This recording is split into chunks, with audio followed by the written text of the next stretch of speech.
З 2012 года колькасць забойстваў і фактаў прычынення цяжкіх цялесных пашкоджанняў на тэрыторыі вобласці знізілася на 18%.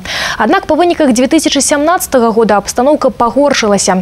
Пацярпеў 191 чалавек, 52 чалавекі загінулі. Між тым, абсалютная большасць цяжкіх злачынстваў здзяйсняюцца на глебе бытавых канфліктаў, удзельнікі якіх ужываюць алкаголь.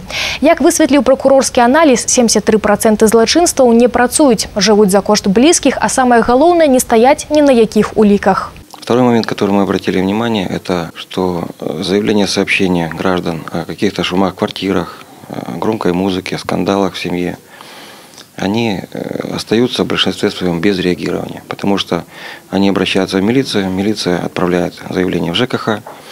ЖКХ говорит о том, что это частный сектор, либо это товарищество, это не наше, и возвращает обратно органы милиции. 18% таких заявлений было отреагировано. Яшчэ одна праблема, якая патрабуе вырашэння, накіравання тых, хто злоўжывае алкаголь у лячэбна-працоўныя прафілакторыі. Свайго такога на тэрыторыі вобласці няма.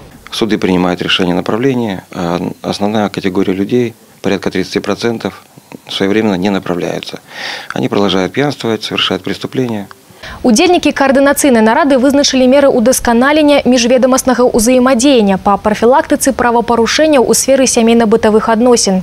У прыватнасці адзначана неабходнасць павысіць каардынацыйную ролю мясцовых органаў улады.